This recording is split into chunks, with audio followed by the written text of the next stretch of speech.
And here's some pictures of these nerves. This is femoral nerve. It passes along the femur, so passes right in front of the hip joint socket and travels along the kind of like a frontal medial portion of the femur and supplies the structures of the thigh right here. Okay, and then the last plexus is called Sacral Plexus. It's formed between L4, L5, S1, S2, S3, and S4. And some of the nerves that come from this plexus will be this giant nerve. It's called sciatic nerve. It's got two sides, the fibular branch and a tibial branch. So many more than this one. Right here is the pudendal nerve that supplies the genitals.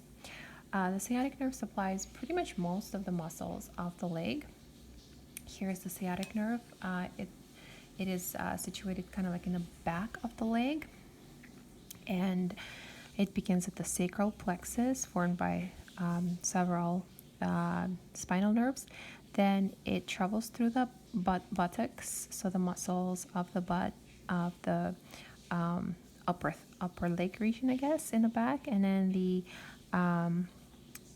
back of the leg, back of the thigh. Then it splits into several branches behind the knee in the popliteal region, and it goes through the calf muscle to the heel bone and under the foot, then through the calf muscle on the lateral side of the lower leg and to the lateral foot, and then also it goes around towards the front of the leg. So here is the picture of the sciatic nerve again.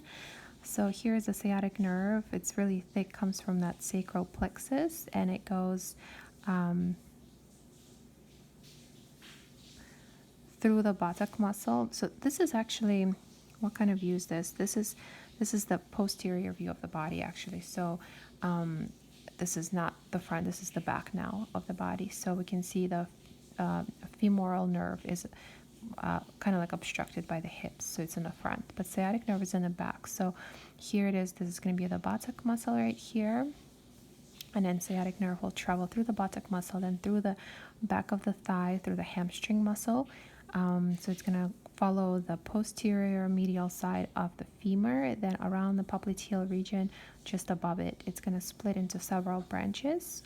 The biggest branch, one of the biggest branches, is going to travel through the midline of the lower leg, through the calf muscle, right in between the condyles of femur, to the heel bone, and spread around on the plantar side of the foot. That means the sole of the foot.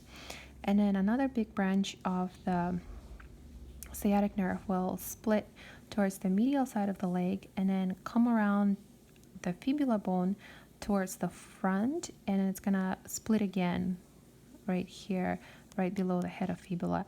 It's going to split into two branches. One branch will stay on the lateral side of the leg, and then it's going to spread through the front of the ankle and then over the top of the foot. And then the second branch is going to travel towards the front of the leg and follow the midline of the front of the lower leg, so kind of like the tibialis anterior muscle, and then it's going to end up on the medial side of the leg.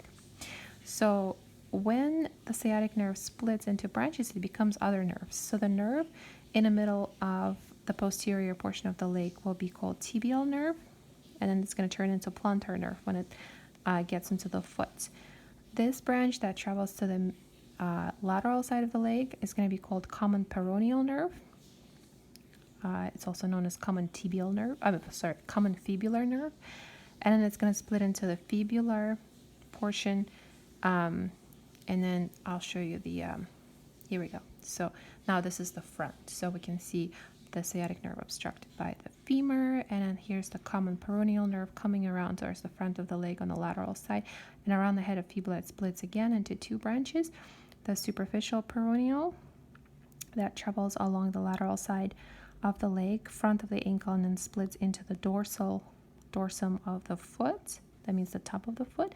And then the deep peroneal nerve that travels towards the midline of the leg, under the muscle, into the tibialis anterior. So the last thing I wanted to talk about is the sciatic nerve condition. It's called sciatica. And there's two reasons why sciatica happens. One of the reasons, it says most common cause of sciatica is the bulging disc or the herniated disc. So this is the disc of the vertebra that gets herniated, protruded like this, and it pushes on the spinal nerves, and that causes the pinching of the spinal nerves, which results in the sciatic nerve kind of like obstruction. The person might feel anything from numbness to tingling to pain radiating through the leg because of this disc compression of the spinal nerves. And the second leading cause of sciatica is when sciatic nerve is compressed by the muscle of the gluteal region, like we talked about in the muscle chapter. It's going to be compressed by some of the deep glutes, and the same condition can result, but the pain will originate here in the gluteal region, the kind of like a deep buttock muscle, and also radiate through the leg because of the pinched sciatic nerve. So any condition that affects the sciatic nerve and causes pain, numbness, tingling, discomfort is called sciatica.